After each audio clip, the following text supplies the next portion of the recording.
de outro se você realmente precisa. André Alves convida, convida, convida.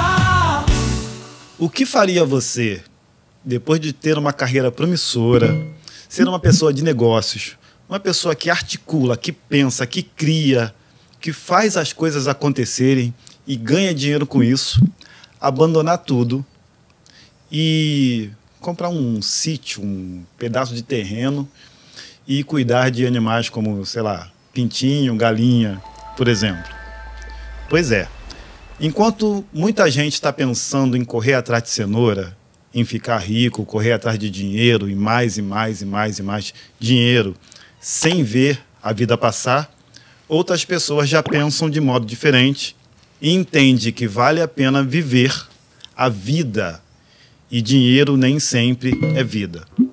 Hoje eu tenho um exemplo claro disso aqui de uma pessoa que eu conheço e que eu vi, um empresário bem-sucedido, articulador, inteligente, criativo, professor, que simplesmente deixou, CEO de empresa, que simplesmente deixou tudo isso de lado e foi para a roça, sentar numa cadeira de palha e vender ovo, galinha.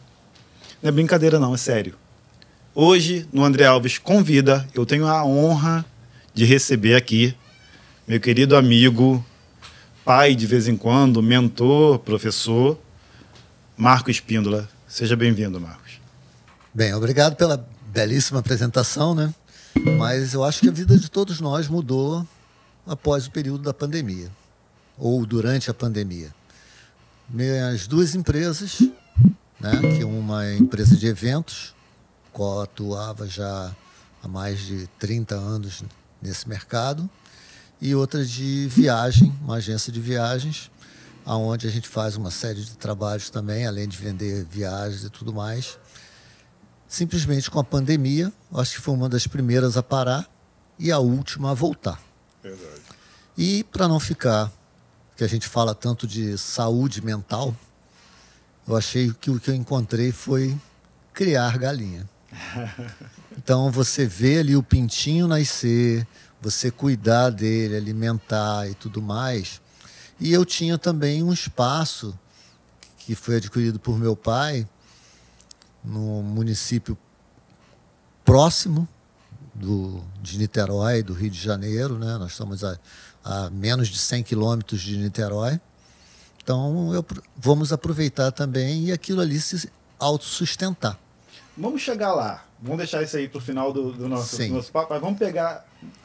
Porque fica fácil a gente resumir isso aqui, né? Fica fácil dizer que você largou tudo e foi criar pintinho, criar galinha, tá? Que na verdade não foi, porque eu continuo fazendo tudo.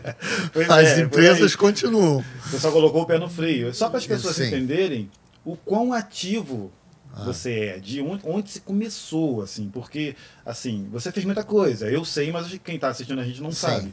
Então você era atuante o tempo todo, era um cara antenado o tempo todo. Então o teu perfil era difícil imaginar uma pessoa como você, que trabalha com empresa, que trabalha com negócio, se afastar disso para estar no campo, por exemplo.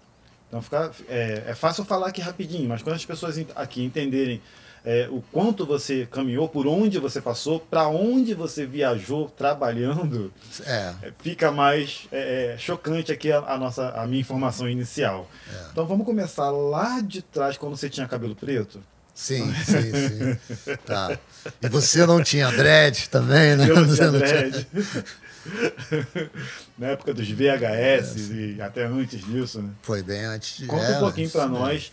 Eu te conheci fotógrafo. Sim. Né? Mas eu sei que você fazia mais coisas do que isso. Então, te conheci fotógrafo, vamos partir daí, ou você pode partir a fotografia começou, na verdade, porque eu sou professor, eu tinha uma academia de ginástica e musculação, e no prédio onde eu tinha academia, inaugurou... Professor de educação física. Então, eu tinha um estúdio fotográfico sendo inaugurado.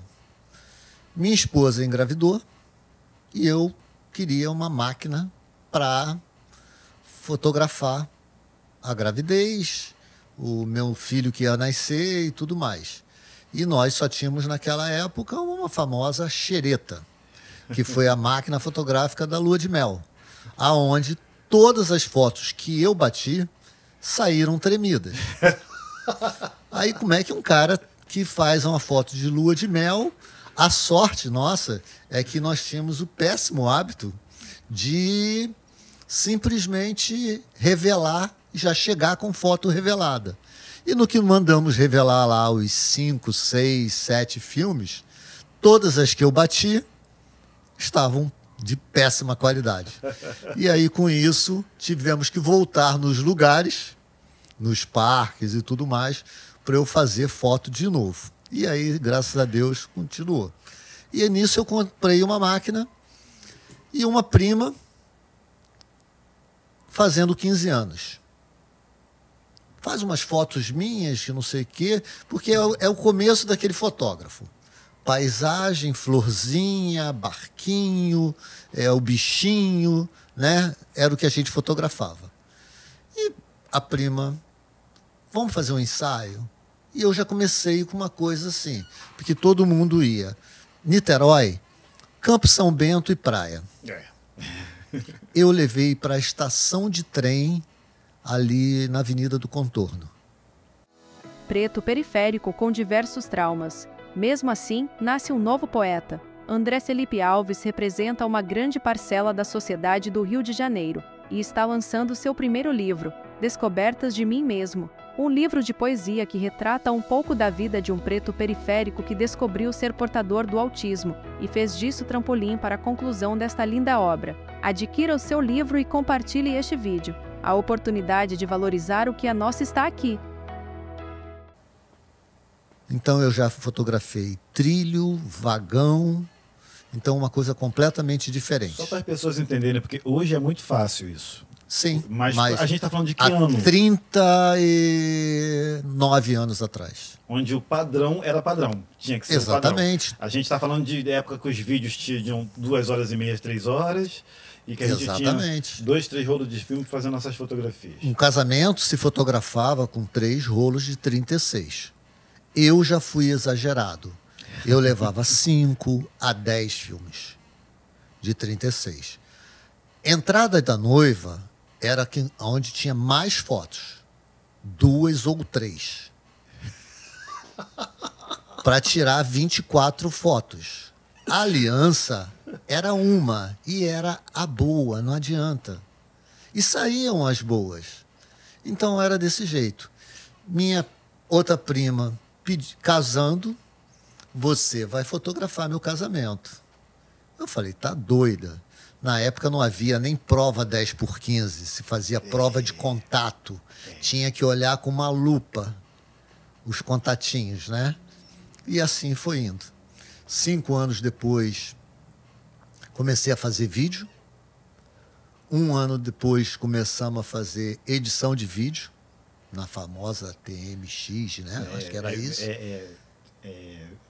Matrox RTX Matrox? 2000. Não, isso aí é alto nível, já era no computador. Não, você tá falando a mesinha de edição. A mesa de edição. Que era de computador.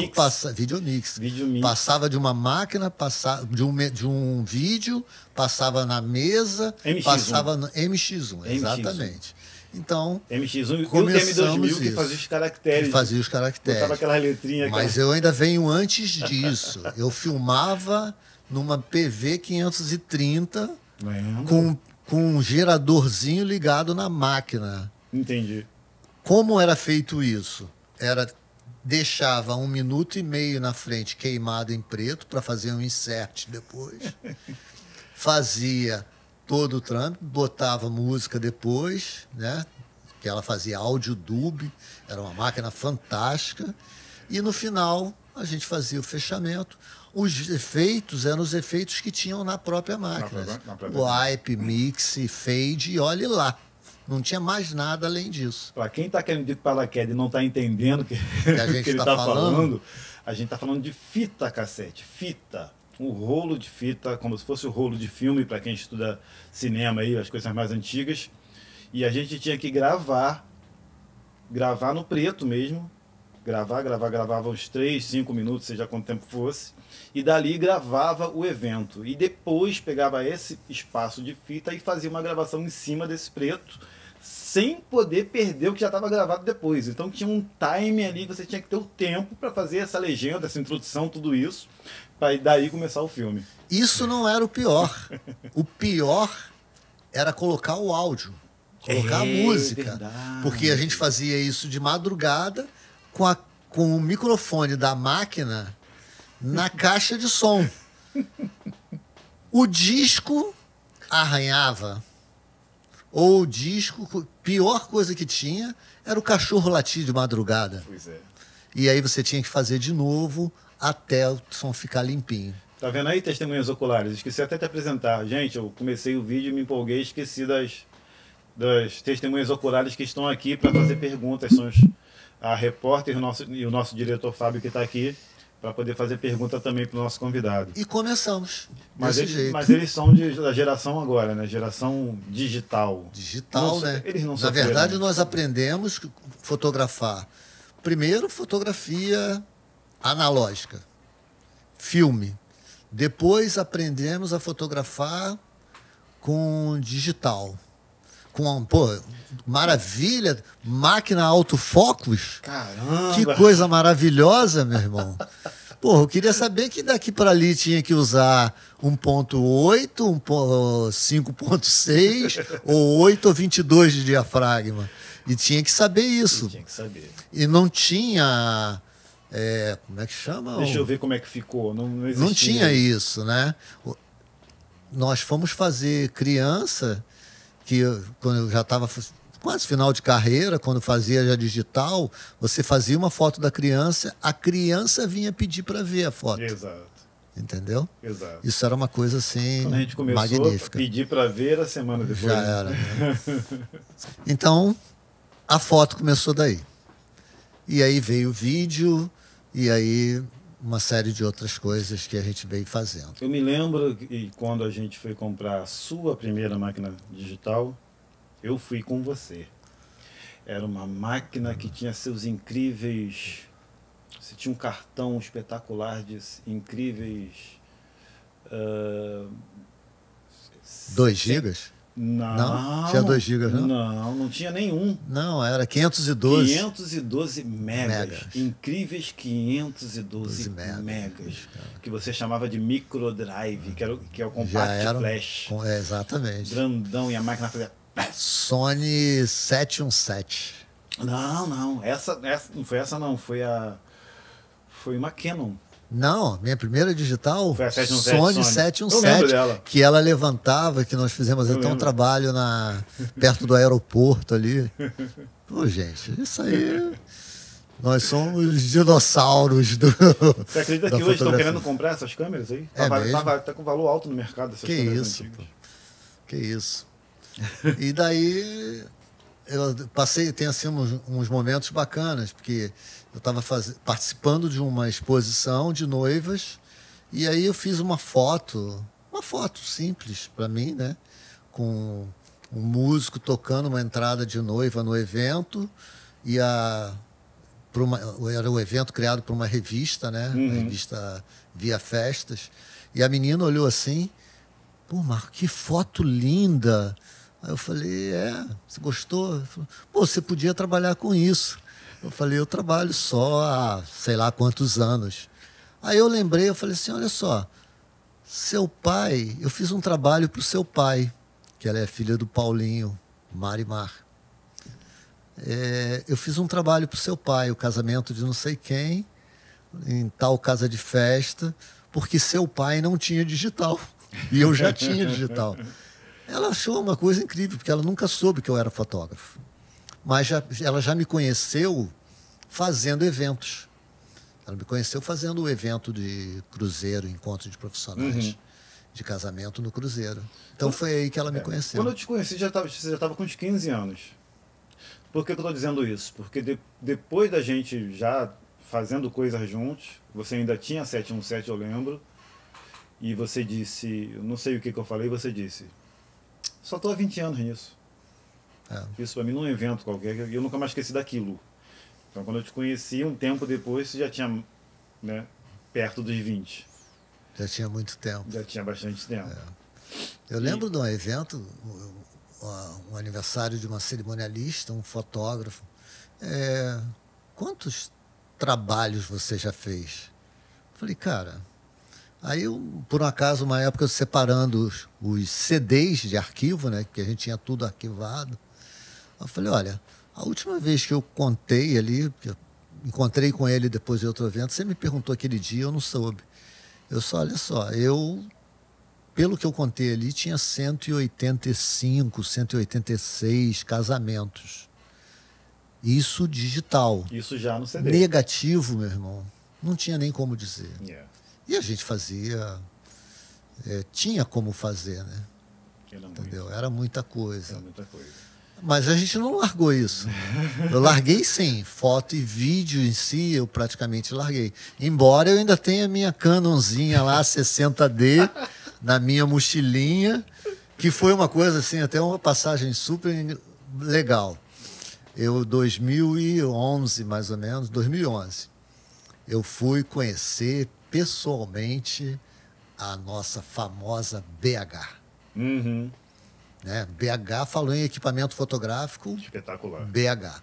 Estou eu em Nova York, saí do Rio de Janeiro, saí de Niterói assim, vou comprar uma 5D.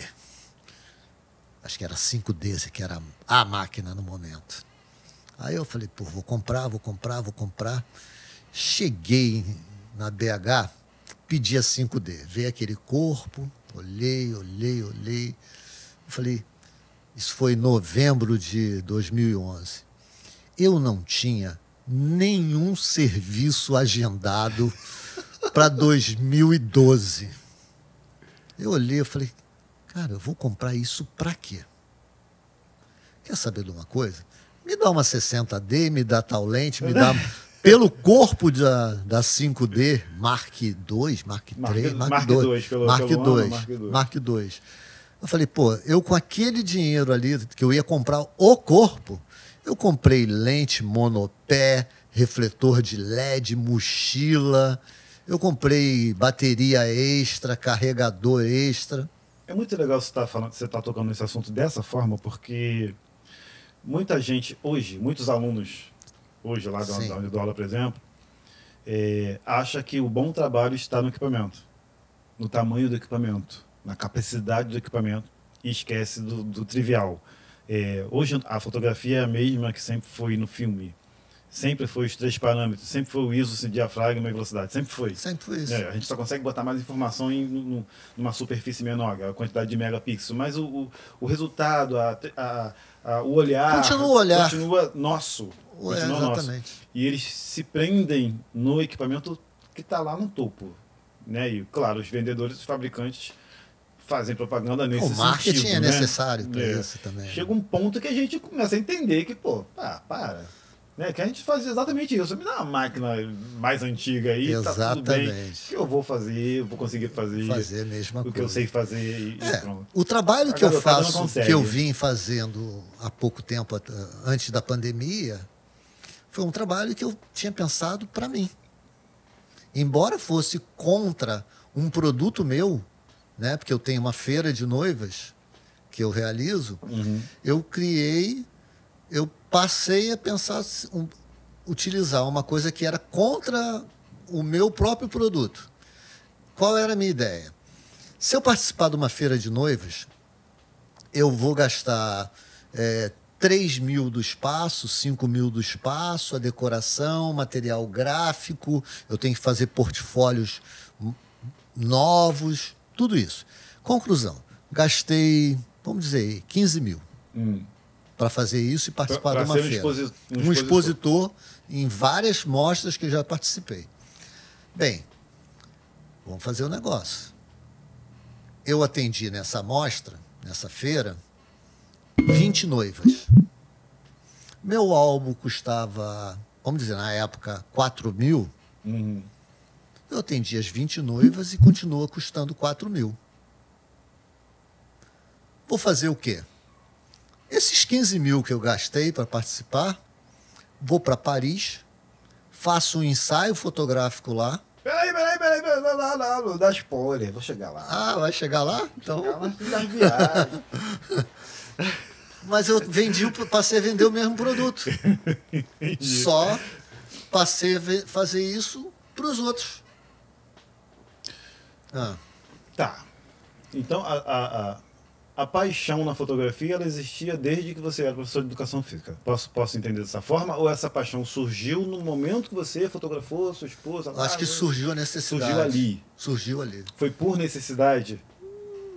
Não necessidade, vamos dizer, não é uma necessidade financeira, não. Porque eu tinha meu emprego, funcionário público estadual, sempre exerci mais de uma função. Eu era professor num colégio à tarde, mas eu trabalhava num banco pela manhã. Entendi. Então, não era questão financeira. Foi a necessidade de querer fotografar meu filho que ia nascer. Show. Fazer só mais um comentário aqui da 60D, que você me fez lembrar uma coisa, a gente já volta. Lembra do PP? PP Figueroa. PP Figueroa, sim. Tinha um bate-papo com o PP Figueroa, de vez em quando eu participava lá com ele, e ele levou uma dupla lá. Não tem muitos anos, mas tem alguns anos. A 60D é uma máquina muito antiga. Muito antiga. Tá? Funciona, mas é antiga. 2011. É a primeira cropada que filma. A 60D. Antes dela, você tinha 40D que não filma. E tinha a 7D, que era poderosa, mas tipo, né? Cropada também. E aí ele chamou essa galera para falar de valores, quanto os caras cobravam e tal. Não vou falar aqui os nomes, mas eles eram duas pessoas que usavam duas 60Ds. Isso já tem alguns anos. E eles cobravam 40 mil reais. E quando eu ouvi isso deles, o meu queixo caiu, minha cara caiu, minha boca caiu tudo, meu. Mas eu estou reforçando aqui o que eu falei em relação a gente entender como a gente trabalha. E aí a fala deles foi exatamente essa. Olha, essa câmera aqui, ninguém usa mais. Eu uso. E cobro 40 mil reais. E faço evento toda semana. Eu escolho fazer um evento por semana. Sim. A gente está falando de casamento. Os eventos que eles faziam era só casamento. E eles escolheram fazer um evento por semana. E eu tô trazendo isso aqui, é só para quem está assistindo a gente entender que, de fato, a gente precisa estudar o nosso olhar. Eu só quero reforçar isso. A gente precisa entender como a gente trabalha. Quando eu comecei a fazer vídeo, e todo mundo fazia vídeos de 2 horas e pouca, e aí quando começou a pintar essa coisa de 2 câmeras, 3 câmeras, lá no VHS ainda isso. Sim. Tá? Lá no VHS. Eu sempre me incomodava que estava todo mundo no mesmo lugar. E aí eu comecei a gravar de outros lugares. O ângulo que eu fazia era totalmente diferente do ângulo das outras pessoas. Só ali eu entendi que eu tinha um olhar cinematográfico, porque nessa época eu não sabia que tinha isso. Eu nem sabia o que era isso. Até alguém dizer para mim. E quando eu comecei a gravar, entrou DSLR, entrou digital, eu comecei a gravar desse jeito. Foi quando eu comecei, de fato, a fazer dinheiro com o vídeo. Dinheiro de verdade. Então, é só para reforçar, e aí a tua paixão vem encontro isso, né, da pessoa fazer questão de te procurar, de te chamar, independente do valor que você... Te chama para trabalhar e nem sabe quanto você cobra, mas quer você lá. Exatamente. Isso tá no teu olhar, não tá na máquina. Exatamente. Não era o equipamento que você tinha. Sim. Você não tinha o melhor equipamento. Houve uma época que a gente vendia pelo equipamento também. Uhum. Porque todo mundo tinha, digamos, a linha PV, ou a M3000, M9000. Tá todo mundo na Mini DV e você já estava... E a gente, não, Mini DV não, anterior a isso, sim, na VHS. Na Super VHS. Aí a gente começou, mas eu filmo com a G456. Era a disputa que do era uma VHS cinza, e o Super VHS. Entendeu? Sim, que era uma cinza grande, bonita. Depois simplesmente começaram a filmar com uma maquininha na mão. Que Galera, era a Mini DV. Para quem estuda audiovisual, a gente está falando de 200 linhas de resolução. Tá? Então, o poder estava em quem tinha 400 linhas de resolução, que era o Super VHS. E aí tinha o VHS, que eram 200 linhas de resolução. Hoje em dia, se a gente coloca na tela aqui 200 linhas de resolução, você enxerga a linha. É só para vocês terem ideia de como a qualidade era muito inferior do que a gente tem hoje. Hoje nós temos 4.000 pontos horizontais. 4.000 pontos, que são né, o nosso 4K. Tá? Uma coisinha que passou, que você falou do seu olhar, da sua mudança de posicionamento de câmera e tudo mais. Mas você também já tinha uma coisa diferente também. Todo mundo trabalhava com a luz chapada. E eu não gostava disso. Você não gostava disso, você trabalhava... Você já começou a ver, eu lembro bem, o que para mim funciona na foto, no vídeo, que é a luz e sombra. Exato. Então, isso aí, naquela época já tinha isso. Exato. Até fazendo um trabalho para mim, aqui num casamento lá na Barra, que você fez num clube... Eu tenho que lembrar? Não, você não tem que lembrar. Eu lembro porque eu fiz e foi o primeiro que eu falei, cara, meu Deus do céu, essa luz de lado, essa sombra no rosto, não sei o quê. Até para mim, naquele momento, também foi um choque. Vamos dizer assim, um choque cultural, né? Porque era cultural o VL300, né? Que era um iluminadorzinho na cara, preso em cima da máquina. Coisa que eu também nunca gostei. Eu sempre utilizei uma pessoa fazendo o trabalho ali, né? De iluminação. Mas já jogava um pouco de lado também, já tinha uma certa luz e sombra. Mas eu lembro disso também. Então... E outra coisa, eu acredito também que além do olhar que vocês estão mencionando ali, vocês deviam já ter o que está na moda hoje, seria o storytelling, né? Vocês já contarem uma história. Sim. Também já por conta disso, né? Toda filmagem, na verdade, tinha uma história.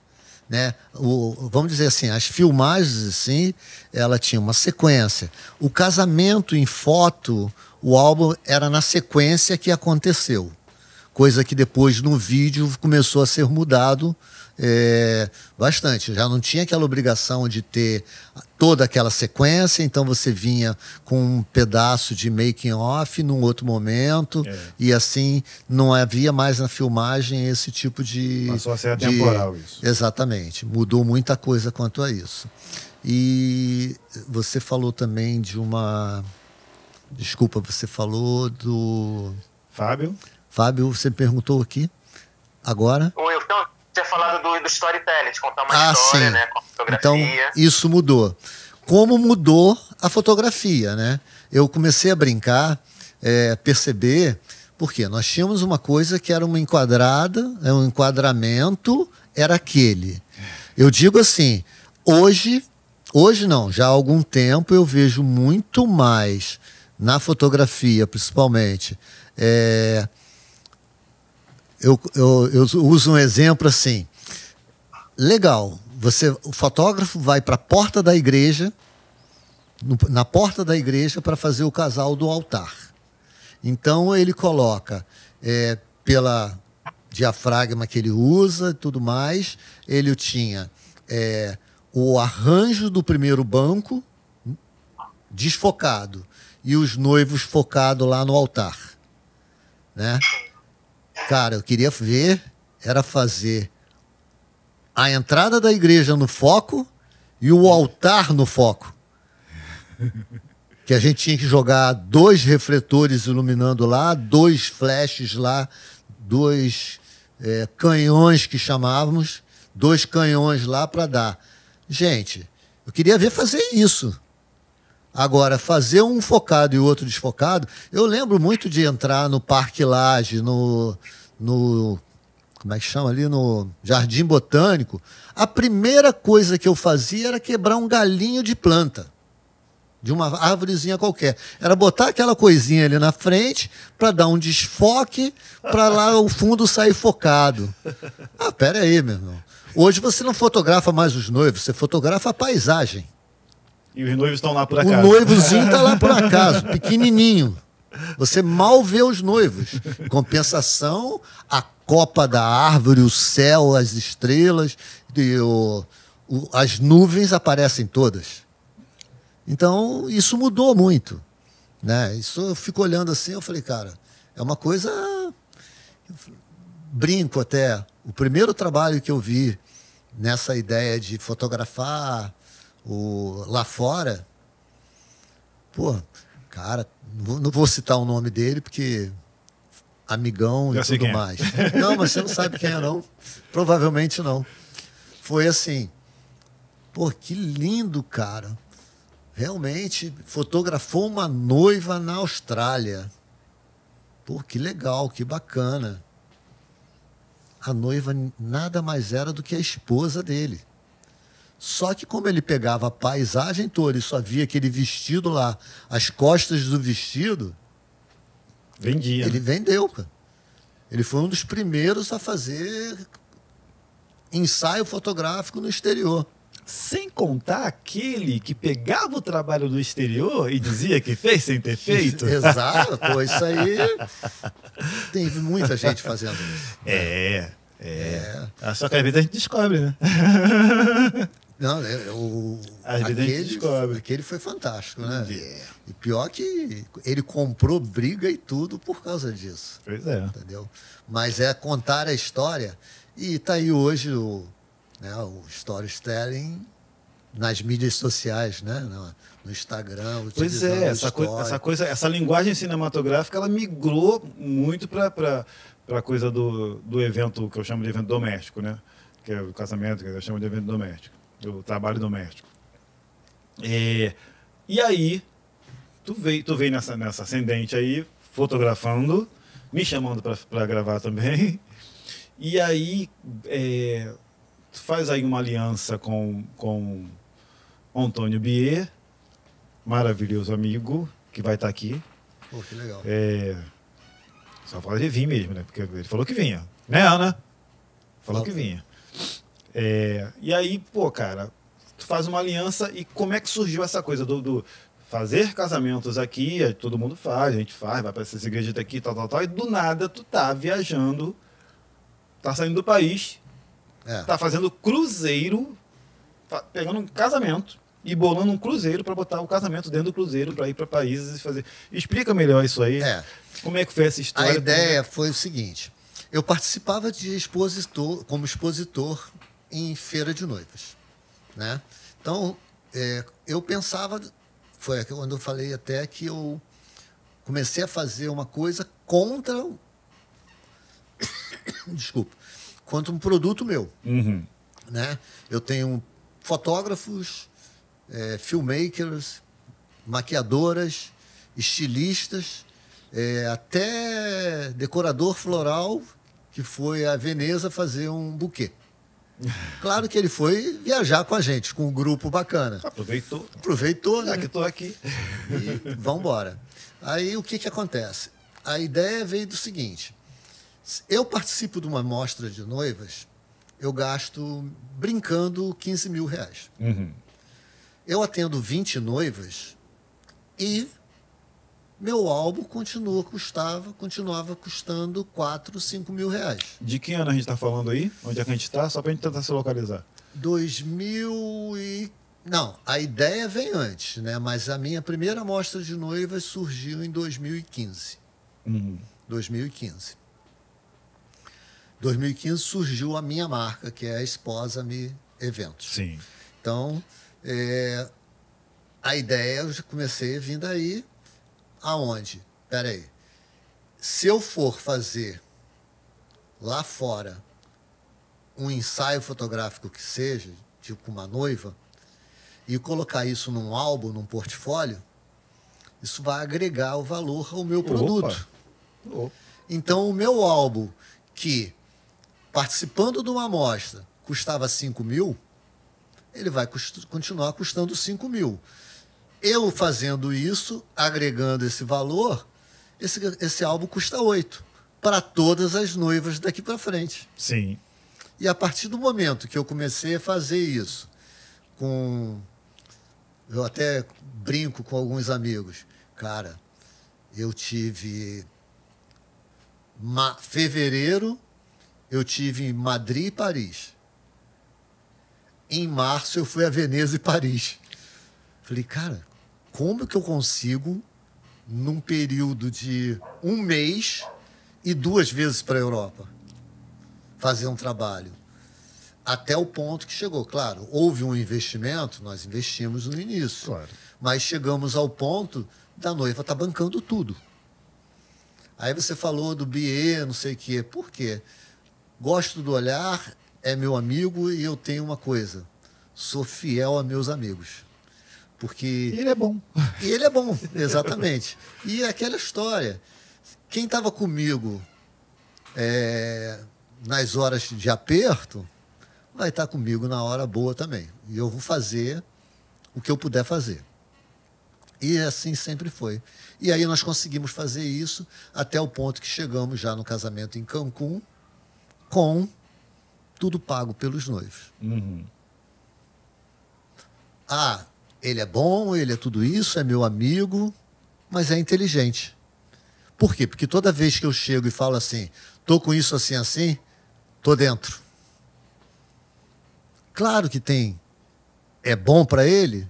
É bom para ele. Mas ele também está tendo a oportunidade de fazer um negócio e não deixar o concorrente fazer. Sim, claro. Então, eu não acho que esteja errado. Eu acho que ele está super correto. Sim. Há quem chegue e fale para mim, pô, mas você só leva o BIE. Eu falei, não é que eu só leve o BIE. Se você estiver disposto a fazer isso, a investir o que tiver que investir para fazer isso, eu te levo para fazer isso. Né? Pandemia, quando eu falei que a vida mudou por causa da pandemia, claro que mudou. Eu, dia 28 de julho, deixei de fazer um ensaio em Nova York. Dia 2, eu ia fazer o casamento dela numa cidade onde ela morava.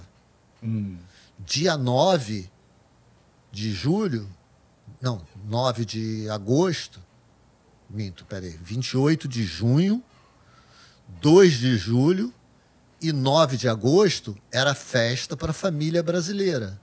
Eu ia organizar o casamento dela aqui. E em setembro era festa para a família indiana, que o noivo é da Índia. Eu deixei de viajar, deixei de fazer um trabalho, deixei de ganhar dinheiro, deixei de fazer marketing. E aí no marketing já entro numa situação que eu falo assim, eu tive meu Instagram da empresa, da minha marca, hackeado e roubado. Uau. Não consegui fazer. Lá com uns tantos mil seguidores legítimos. A gente está falando de 2020? Agora, durante a pandemia. Não, um pouco antes da pandemia que ele foi. Durante a pandemia que ele foi hackeado.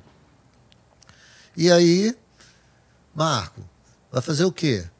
Cara, eu não vou pagar $500 um cara para ver se ele me devolve um trabalho. Meu irmão, meu cliente já me conhece, os amigos já me conhecem, eu estou lá, esposa-me com... não tem 1000 seguidores. E continuo trabalhando. Né? E, como falamos no começo, largou tudo para criar galinha. Calma aí. Não larguei tudo para criar galinha, não. Calma aí. Nunca largamos E tudo, não deixa não. de ser marketing, Estamos aí né? trabalhando. Boca a boca. Exatamente, entendeu? Então, continuamos fazendo o nosso trabalho. Hoje, de uma forma diferente. Hoje eu não tenho o escritório físico. Meu escritório hoje é embaixo de uma mangueira, numa cadeira de palha, com o celular na mão. Eu brinco, até as minhas artes dos projetos e tudo, que eu tinha que sentar num computador e fazer no Photoshop, hoje eu faço no Canva. Faço aí. designer na hora. Ele tá com pressa de ir embora, gente. Calma aí, que ele vai para longe. Calma aí, ele vai para longe. Você foi expositor. Sim. E se tornou criador de uma feira que foi Esposa. Conta pra gente como é que foi esse processo. Primeiro, vamos assim, o que nós vamos fazer? Sabe que nossa cabeça fica a mil o tempo todo, né? Nós criamos, nós pensamos, nós não conseguimos parar de pensar. Temos dificuldade em algumas outras coisas, mas bolar produto, bolar coisa é toda hora, o tempo todo, né? Então, o que eu vim? Primeiro, eu quero uma marca ligada para o casamento. E aí o brainstorm veio 1000 coisas, olá, e veio um nome, até que surgiu Esposa-me. Que eu até brinco. Há quem chame de esposa-me, de esposame. O importante é a marca estar ali. Está escrito daquele jeito que até sofreu mudanças na imagem. Né? Nós tínhamos uma imagem com um coraçãozinho no pingo do i e tudo mais. Hoje é apenas esposa-me, preto e branco, e após o esposa-me tem um ponto. Ou seja, esposa-me e ponto. Acabou. Ponto final. É isso. É isso que a gente faz. É isso que a gente é. E aí conseguimos. Passamos, surgiu o nome. Vai ser o quê? Uma revista de noivas? Não. As noivas hoje já não andam mais com a inesquecível casamento, com sei lá quantas 1000 páginas embaixo do braço. Quanto dinheiro a gente gastou com isso, né? Quantas vezes eu lembro demais para estar lá. Para estar lá. Né? Até tem uma coisa de uma exposição que eu participei, acho que é a última exposição que eu participei como expositor, da revista Via Festas, de um amigo. Meu filho era designer da revista. E eu me tornei amigo do dono da revista. E aí, numa viagem de férias, em 2011, ele monta uma feira em São Gonçalo. Só que eu, devido a anúncios da revista Flash e outras revistas mais, eu já não fazia mais São Gonçalo. Uhum. Eu não fazia mais casamento em São Gonçalo. Sim, sim.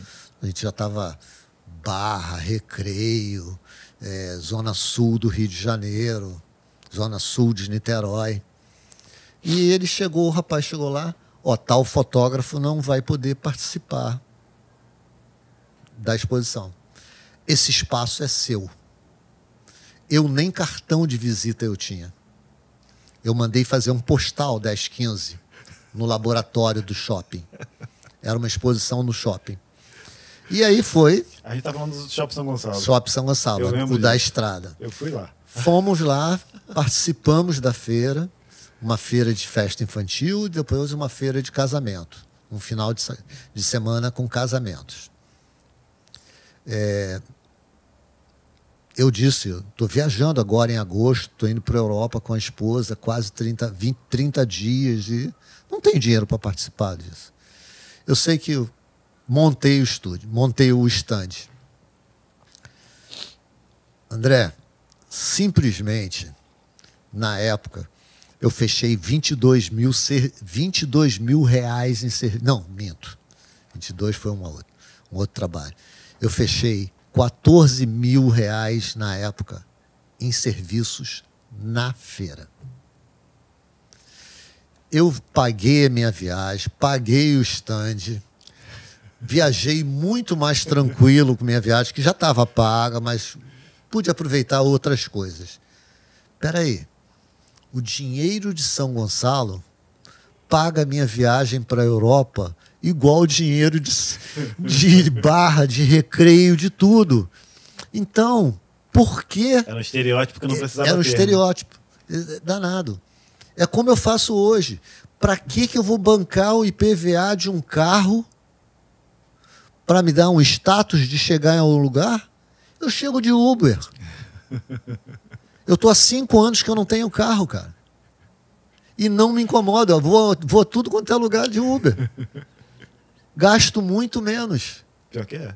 Gasto muito menos. Lembro que na época, tipo assim, meu carro custava mensal em torno de R$1.100 a R$1.200 mensais. Primeiro mês meu, eu gastei 760.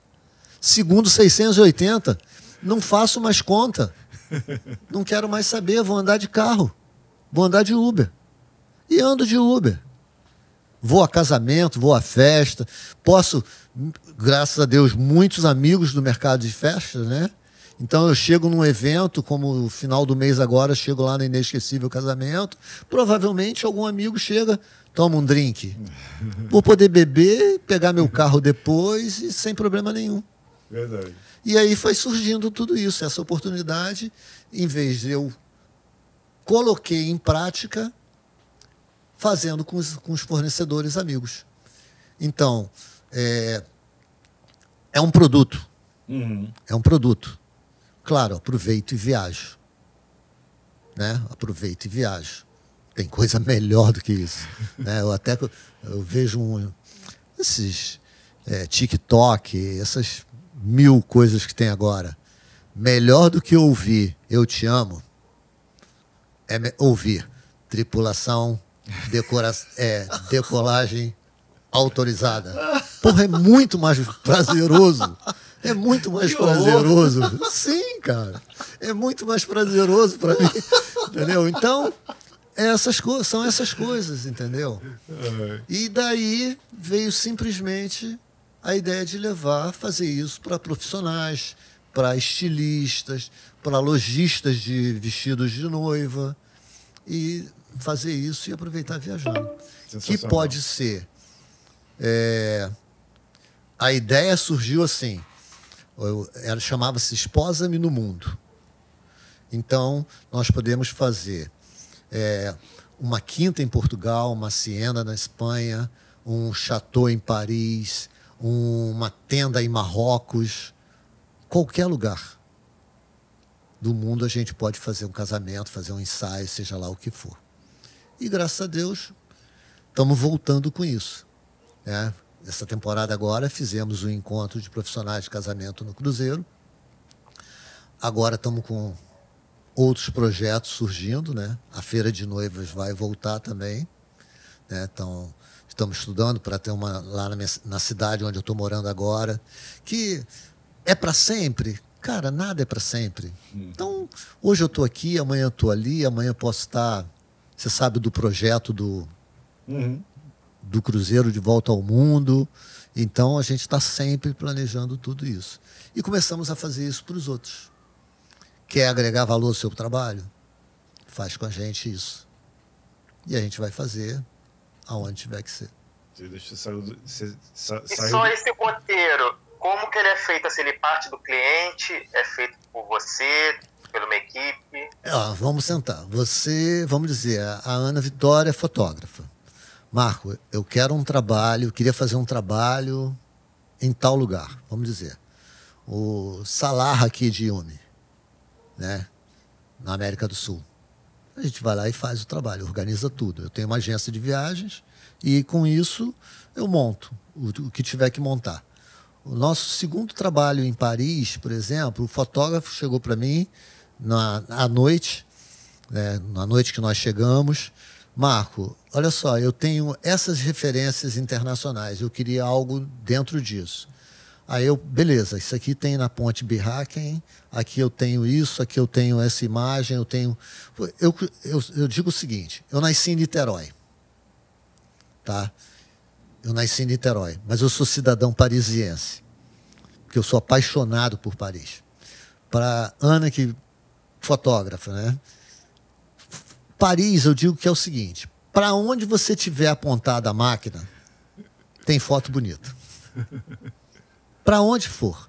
E o roteiro é feito desse jeito. Tanto que nesse projeto novo que nós temos agora, nós estamos começando com Paris.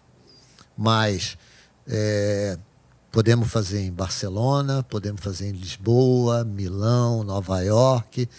Eu digo o seguinte, uma coisa que eu acho legal, que eu falo muito para algumas pessoas que gostam de ouvir o que a gente tem para falar.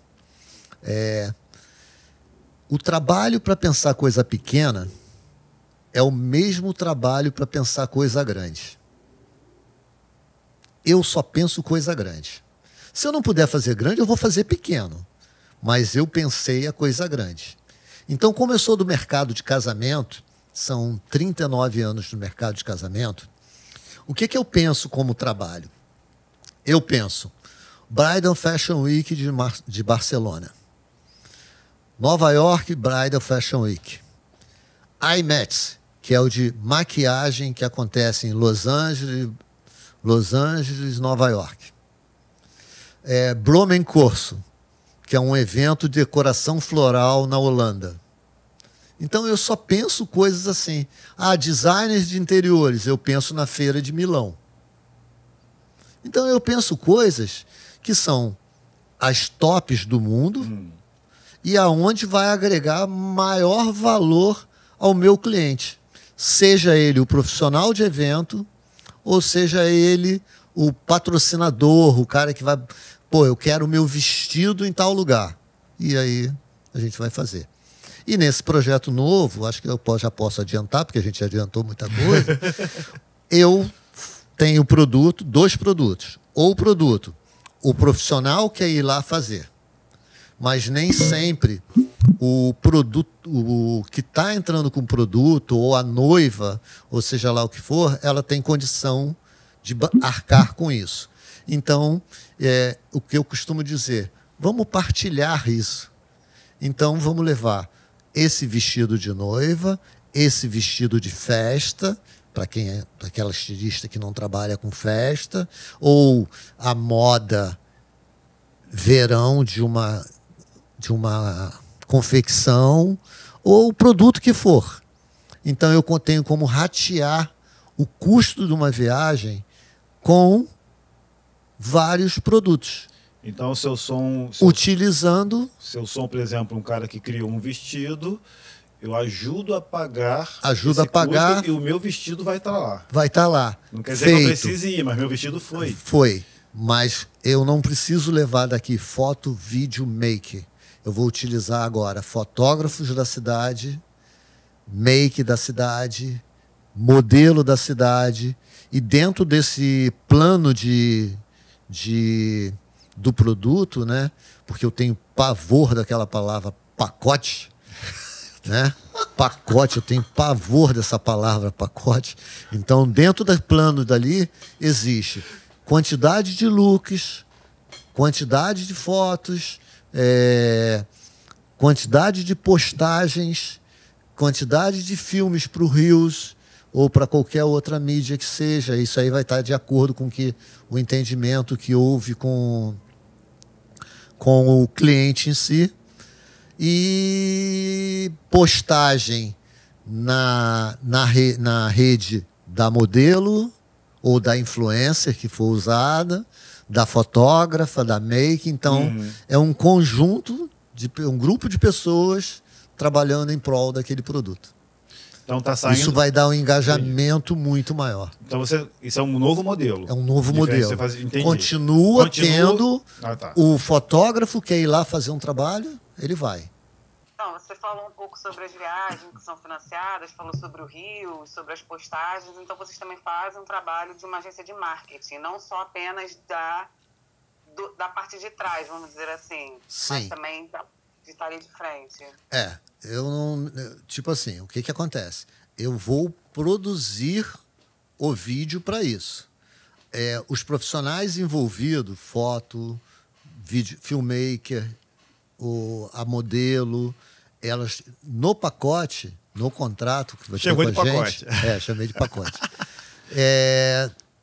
Tem a produção disso, né? Quem vai cuidar dos vídeos e tudo mais, mas a postagem em si é feita pelos profissionais. Não obrigatória, claro, vai estar no meu da esposa. Isso no modelo. No plano de produto. Profissional querendo ir com você. Ou não? Não, vai estar no seu. Eu tenho acesso a todas essas fotos, a todos esses filmes. Eu tenho também. E o cliente, no caso, vamos dizer assim, você está... Vamos juntar duas coisas, vamos lá. Eu tenho a maquiadora, eu tenho o filmmaker e tenho o fotógrafo. E tenho o vestido que está lá e, digamos, tenho a tiara que está lá. Tá? Então, eu tenho 5, vamos dizer assim, 5 marcas envolvidas. Entendi. Eu estou viajando... Isso você levando todos... Eu estou levando todos eles. É claro, vestido, eu apenas levo o vestido, a tiara. Os profissionais, as pessoas que executam é que estão indo. Então, ele está, dependendo da negociação que eu tiver, ele pode estar pagando por um produto ou recebendo por um produto. Entendi. Para ele fazer o casamento.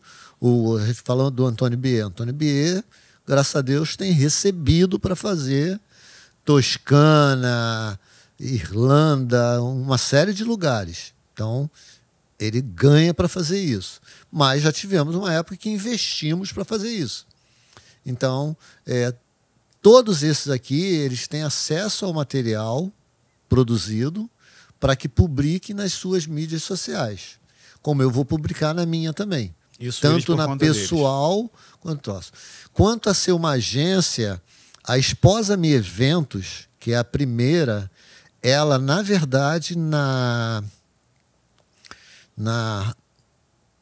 criação da empresa, né, ali no, a gente chama de KNAI, né, nas áreas de atuação, ela é agência de publicidade, empresa de eventos, fotografia, filmagem, tudo isso, criação de conteúdo e criação, inclusive, de app, né, de aplicativos, de sites e tudo mais. Então, ela ainda tem uma ainda, que era também agência de viagens. Mas eu tive problema de tirar Embratur por causa das outras atuações. Então, eu abri uma outra empresa, que é a agência de viagens, Esposa Minha Agência de Viagem.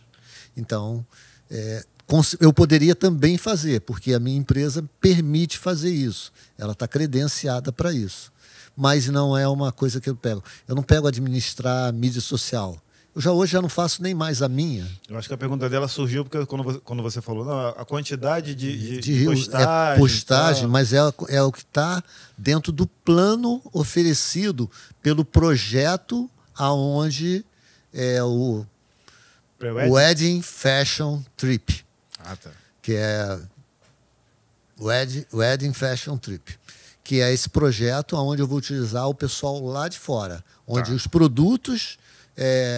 esses contratantes, para botar o produto dele lá fora, com os profissionais lá de fora, com a equipe lá de fora, entendi, é que ele, dentro do plano de aí sim você tem eu dou a ele divulgação. uma quantidade de filmes para o Rios, quantidade de looks utilizados. Então, para ficar mais claro, você vem com uma quantidade de material para que eu, que te paguei para ir lá botar meu produto, exatamente, possa, sou eu que faço as postagens. Você que faz. Você vai me dar o material pronto. Pronto, exatamente. Tá. Para você utilizar isso. Ficou mais claro agora. Entendeu? Eu entendi a pergunta dela. Entendeu? Exatamente. O porquê então, da pergunta você dela. vai receber uma quantidade de coisas. Você vai poder, por exemplo, fotografar tantos looks da sua coleção, do lançamento da sua coleção, tantas fotos tratadas, trabalhadas de bonitinho, ou isso aí já funciona, um plano básico, um plano... As denominações que é outra coisa. Além do pacote, eu não suporto ouro, prato e bronze. Não, base até aceito. Você está me levando há tantos anos para trás. Pô, mas era... Exposição lá no Rio Centro. Gostei. Exatamente. Meu Deus do céu. Aquele produto... É o standard, entendeu? Então, isso eu aceito até. Mas ouro, prato e bronze, cara, só para mim, só a Olimpíada. Só na Olimpíada. E eu sou da educação física, né? Então, para mim, só na Olimpíada. Ok. Ficou muito claro para nós, como eu falei no começo. Você é articulador, criador, enfim, né? Virou de um fotógrafo do próprio filho, virou um criador você agora ascende empresas. Sim. Traz empresas para cima. E aí, do nada, você me liga uns meses atrás aí e diz para mim que está numa chacrinha, um lugar aí de mato, criando pintinho. E aí pirei minha cabeça quando eu ouvi você falar. Mas depois eu entendi, qualidade de vida mesmo. Totalmente. E na verdade, eu fiquei até feliz depois, fiquei pensando e fiquei feliz por essa sua decisão. Conta pra gente como é que foi isso, cara. De onde isso surgiu? Surgiu da pandemia. O negócio parou. Vamos cuidar da saúde mental. Aqui em Niterói ainda. Comecei... Na verdade, quando eu fui no sítio, na chácara, uma vez, o caseiro, com umas aves bonitas, e a gente vê, pesca oportunidade em tudo. Quando ele falou que ele vendeu por um determinado valor um casal de galinha garnizé, que é uma galinha pequenininha, que todo mundo fala assim, garnizé estraga o terreiro, porque ela é muito pequenininha e mistura com uma outra galinha de outro porte, fica uma galinha média, com perna curta. Aí eu conheci umas raças. Quando eu vim para casa, YouTube, né? Professor, YouTube, vamos estudar. Olhamos. Cara, isso aqui, vamos montar um plano de negócio. Montamos um plano, estudamos.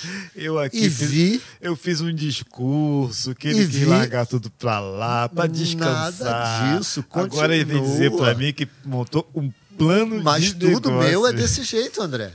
Eu não faço nada, vamos dizer assim, de orelhada. Primeiro eu tinha isso anotado numa primeira página de agenda de papel. Por trás de cada detalhe, esconde-se a sabedoria da vida. Eu as observo. Então eu estou sempre observando tudo que eu posso observar. E ver em que aquilo pode me ajudar. Né? E eu tenho um negócio também que eu acho muito bacana. Você conhece Elon Musk? Eu conheço de mídia social. Sim. Né? Steve Jobs. Uhum. Mark Zuckerberg. André Dafa. André Dafa. Deixa eu falar. Marco Espíndola, da Esposa-me. Conheço esse aí. O Luiz Carlos da Silva. Não, né? Não. Sabe por que você não conhece ele? Porque ele desistiu, cara. Todos esses outros nunca desistiram. Há quantos anos a gente se conhece e a gente está sempre fazendo alguma coisa, sempre criando alguma coisa. Em momento nenhum nós desistimos de nada. Você acha que eu vou desistir de tudo que eu conquistei para criar galinha? Apenas criar galinha?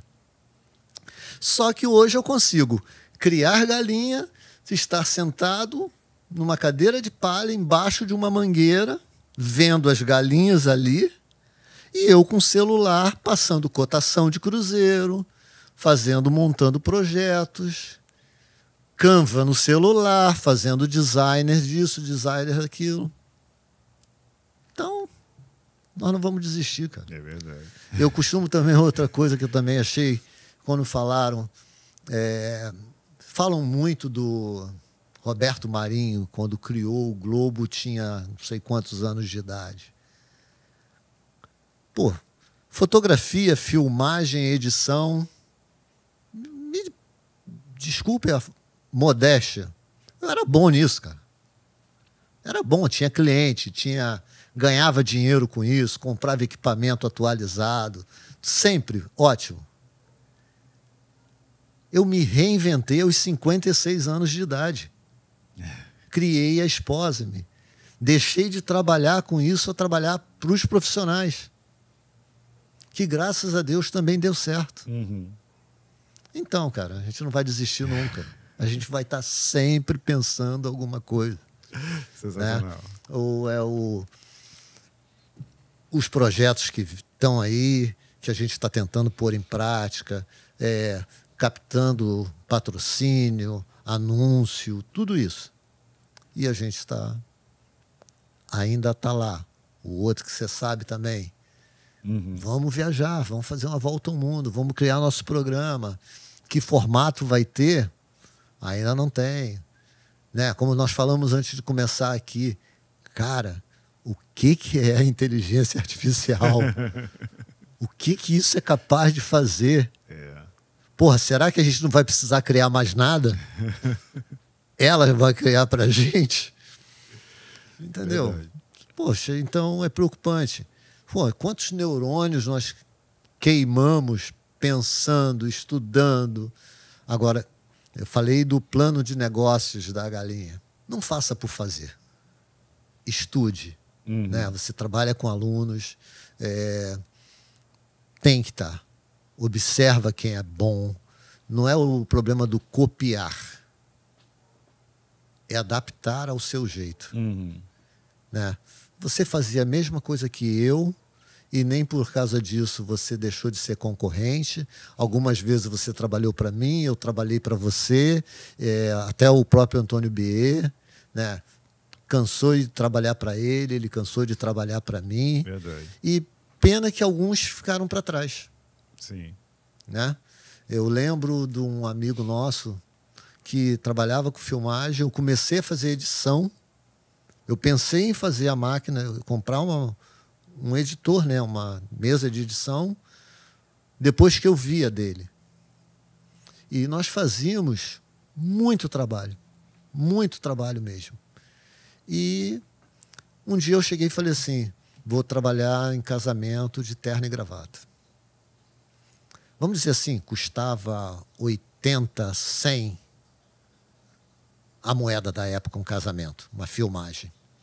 E eu vou passar a trabalhar de terno e gravata. Ele olhou para mim. Meu cliente não me paga para botar terno e gravata. Nós tínhamos o mesmo valor de serviço. Eu sei quem é. E simplesmente, em 3 meses, depois que eu comecei a trabalhar com terno e gravata, a filmagem dele custava 80, a minha custava 200. Porque eles pagavam por aquilo ali. Sim. Sim.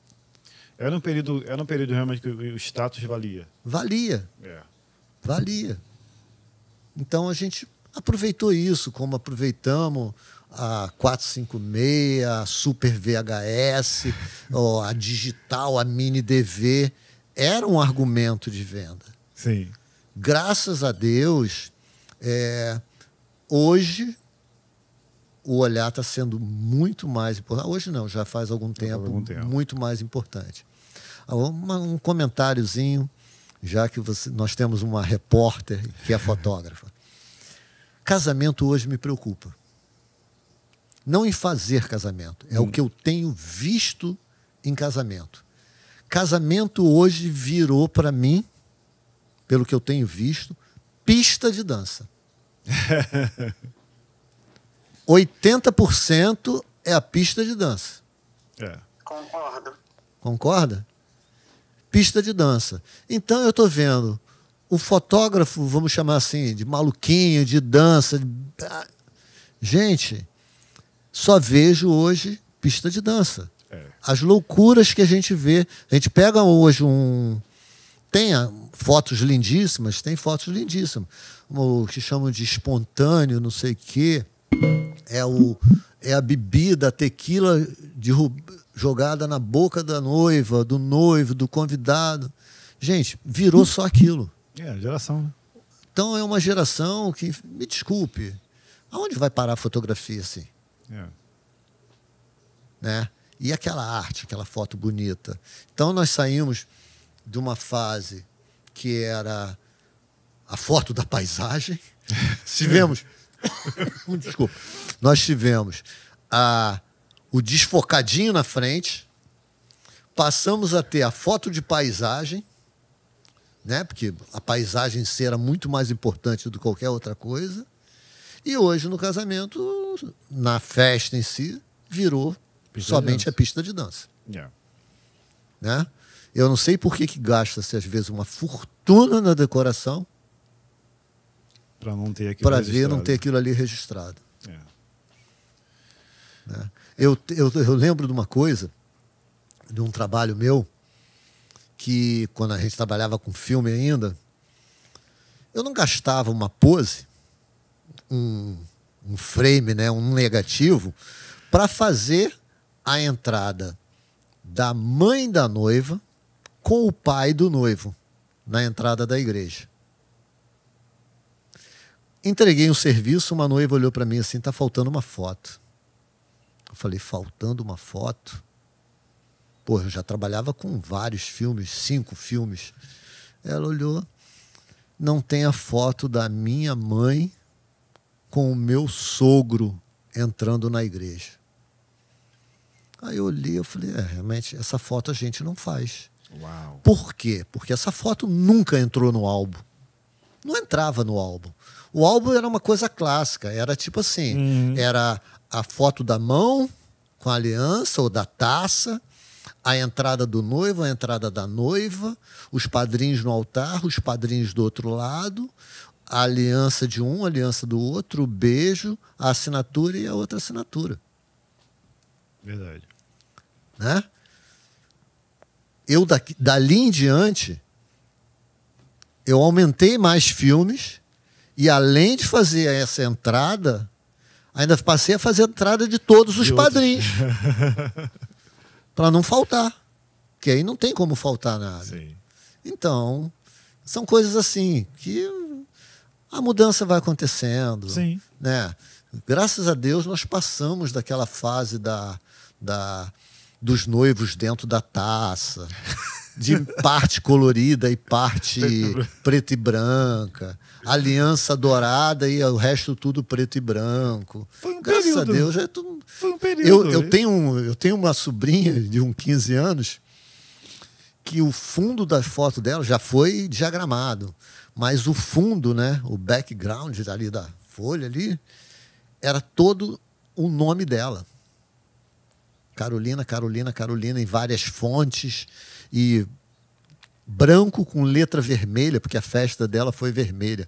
Anos depois, quando eu olhei as fotos dela, falei, meu Deus do céu, eu fiz essa porcaria. Eu não acredito que eu fiz essa porcaria. Mas na época... Não, na época foi o período e que nos faz realizar de fato mudanças. A gente não pode olhar para essas fotos do passado, senão a gente cai em armadilha de nós mesmos, né? A gente vai de acordo com o que está acontecendo no mercado, até para poder sobreviver. Sim. Né? Eu acho que é o Walter Carvalho que o Walter Carvalho entrou como diretor de fotografia porque ele viu a foto num prato. Você imagina hoje uma foto num prato de porcelana? Mais ficar falando do mundo, né? Mas foi que trouxe, que a gente tem o Walter Carvalho hoje, né, no cinema brasileiro, um dos expoentes, por causa de uma foto do prato. Daquela época dele lá. E é isso. Na época era lindo. Meu primeiro casamento, ainda fiz algumas coisas assim, coisas de loucura, né? Numa praia, depois da festa, depois de tudo, que eu saí para fotografar, olhei, fiz foto num barco na beira da praia, barco de pescador, praia de Adão e Eva, Niterói, tudo mais. Tinha feito Campo São Bento. Campo São Bento, as fotos, os lugares, era a posição do meu álbum de casamento. Porque era o primeiro casamento que eu fazia. E aí foi essa loucura. Eu ainda falei assim, só faltava agora uma coisa. Você saindo da água com esse vestido todo molhado. A noiva ia topar. Eu falei, não, de jeito nenhum. Olha, hoje eu faria. Hoje, tranquilo. Hoje eu faria. Vai fazer. Mergulha. Mas na época, sabe o que eu pensei? Tá doida, você vai no meu carro depois. Porque ela estava no meu carro. Vai molhar meu banco todo. Olha que pensamento medíocre naquela época. Mas já passava uma coisa doida dessa. Mas já tinha na cabeça dele. Já tinha, a ideia estava ali, né? À frente do nosso tempo. Exatamente. Preto periférico com diversos traumas. Mesmo assim, nasce um novo poeta. André Felipe Alves representa uma grande parcela da sociedade do Rio de Janeiro e está lançando seu primeiro livro, Descobertas de Mim Mesmo, um livro de poesia que retrata um pouco da vida de um preto periférico que descobriu ser portador do autismo e fez disso trampolim para a conclusão desta linda obra. Adquira o seu livro e compartilhe este vídeo. A oportunidade de valorizar o que é nosso está aqui. Bom, é Teve um isso. tempo que virou até moda tirar foto da noiva no mar, na piscina, depois do casamento. Trash the dress. Trash the dress, Trash, sim. é o trash. Ficou um bom tempo. Na isso aí. lama e tudo. É verdade. Isso aí. Hoje em dia quase não tem mais, mas teve uma Não época tem. que estava Mas altíssimo isso. o Trash the Dress, você pegou essa fase como do Trash the Dress? Ou conheceu? Eu Pegou? era fotógrafo auxiliar. O que acontece? O Trash the Dress surgiu como um argumento para a gente vender mais foto. Né? Você acabou aquela expectativa toda ali, foram meses de expectativa. Como é que a gente vai poder ganhar mais foto? Depois. Vai fazer só o pôster para a sala? Aí surgiu a ideia do Trash the Dress e vamos mais uma coisa para tirar, e graças a Deus funcionou. E não sei exatamente quem primeiro que bolou isso, Mas foi muito bom, porque a gente ganhou mais dinheiro ainda com isso. Porque era mais um dia, né? Porque geralmente era fotografado depois do casamento. Exatamente. Era fotografado depois. Mas a gente ficava muito triste quando o vestido era alugado, porque aí não podia fazer isso. Mas quando o vestido era comprado, e a noiva também, vamos dizer assim, porque só maluca, né, cara? Só maluca para jogar. Pra comprar ideia. Cheguei a fazer, tipo assim, ela tinha um vestido do casamento dela, e ela teve um vestido mais simples para fazer o traje de dress. Entendi. Né? E tudo isso aí, eu tive algumas coisas que eu pegava, conheci fotógrafas renomadas, que tipo assim, o álbum tem... um álbum diagramado tem 100 cliques. Se entrasse 110, com isso ia acabar entrando mais 2 ou 3 páginas do álbum, se cobrava mais. Gente, eu já cobrava tão bem que mais uma página de sei lá quanto custava, vamos dizer, R$20 na época. Pô, eu vou cobrar R$20 num serviço que eu já cobrei 4, 5 mil reais por causa de 20, 40 reais. Ah, fica de brinde, fica de presente. E com certeza isso aí, sempre eu pegava o o aniversário de cliente. um ano, pegava o batizado, pegava 15 anos da filha depois, 40, quase 40 anos, deu para pegar isso. Entendeu? Muito então bom. eu achava medíocre, um pensamento mesquinho, querer cobrar por foto a mais. Mas respeito. Eu não gostava, eu não fazia. Mas vamos respeitar quem faz. Entendeu? Verdade. Mais alguma pergunta daí? Testemunhas? Não. Marcos, eu queria só ver assim como que foi, né? Você passou por todas as fases, desde do filme, passou pro digital, e do digital, como que você vê agora a inteligência artificial, né? Você já chegou a falar um pouco do que pode ser inovação, mas como que funciona, como você vê essa inteligência artificial em relação à correção de fotos? Todas as novidades que têm aparecido agora. O negócio essa inteligência artificial, por um lado, me preocupa. Tá? Me preocupa, por exemplo, eu sempre fui um cara meio, conforme eu disse, observador, né? Minha esposa ficava muito chateada comigo quando eu ia assistir um show numa casa noturna e eu pegava a caneta do garçom e num guardanapo tá entrando uma luz ali, ou entrando uma luz daqui, outra daqui, não sei o quê, para dar aquele resultado. E eu tentava levar isso para o meu trabalho. Quando o André entrou com luz e sombra no rosto dos noivos, vamos dizer assim, na imagem. Então, isso a gente sempre foi observador quanto a isso. Então, eu sempre assisti novela, sempre assisti televisão, porque nosso, vamos dizer assim, em vídeo, a melhor escola. A referência escola era novela, Sim. Era cinema, era filme. Então, a gente, como é que vamos dizer? A gente absorvia isso de forma... Eu assistia tudo quanto era novela, até Vale a Pena Ver de Novo, entendeu? Para tirar essas coisas. E agora, por exemplo, acabou uma novela agora em que um pedófilo fala com uma menina através de uma atriz, com o rosto dela, com a voz dela, com tudo isso. Então eu fiquei assim, cara, isso é possível ser feito. Eu achei que no começo, quando eu vi, aí fui começar a pesquisar, isso é uma coisa que pode ser vista. Conversei com um sobrinho esse final de semana, não só em foto, não só em texto, mas em criação de roteiro, em escrever um livro, um e-book, seja lá o que for. Hoje você vê aí 1000 pessoas ensinando a fazer isso, mostrando qual aplicativo utilizar para a finalidade que a pessoa quer. Isso me preocupa um pouco. Aonde vai parar o nosso olhar? Eu encerro aqui esse bate-papo te agradecendo muito pela tua presença aqui.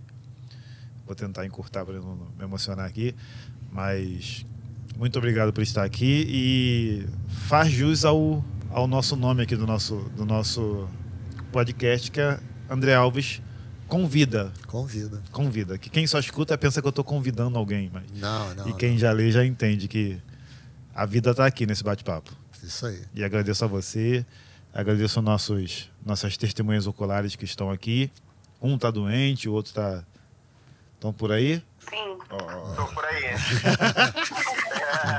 Eu queria agradecer também por me convidar para estar. Realmente, o convida... Eu já tinha reparado também que não era convidando, né? Era convida, nós temos realmente uma vida juntos, né? Não é um ano, 2 anos, né? Não nos vemos com a frequência que gostaríamos de ver, né? Mas acompanho, admiro, né? Por tudo que tem feito, né? E por muito que virá fazer ainda, né? Porque eu, de alguma forma ou de outra, eu tô assim, tô com isso aqui. O que você acha? O que pode ser feito? Tá me devendo um contato. Então, eu vou cobrar. Eu cobro também, tá junto. Porque eu não quero... Ninguém faz nada sozinho, André. Você sabe, ninguém faz nada sozinho. A gente precisa realmente de gente, de pessoas que estejam afim. Quem não veio até agora e está aqui perto, pode ter certeza, não precisa dele, cara. Não precisa. Tá? Porque a gente só é importante enquanto precisam da gente.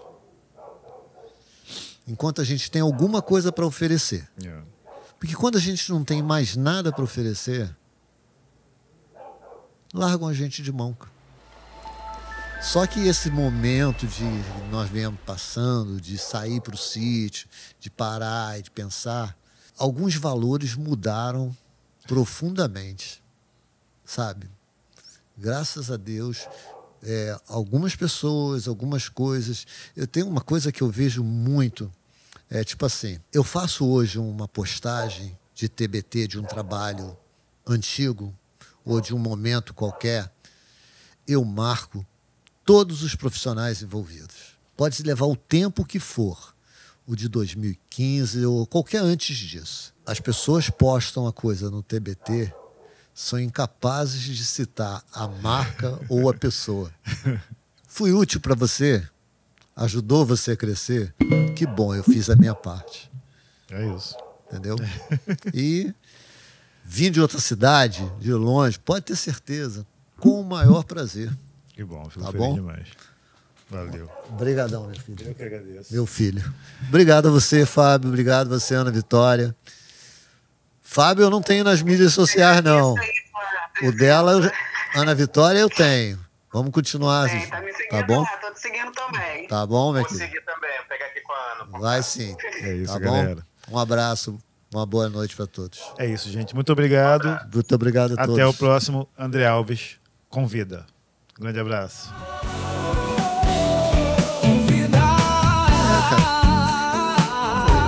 André Alves convida. Eu pensei que fosse ficar mais nervoso. André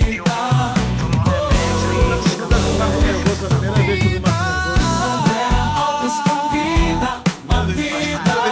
André Alves convida. André Alves convida. A vida. André Alves convida. De um jeito ou de outro, se você realmente precisa, André Alves convida. Convida.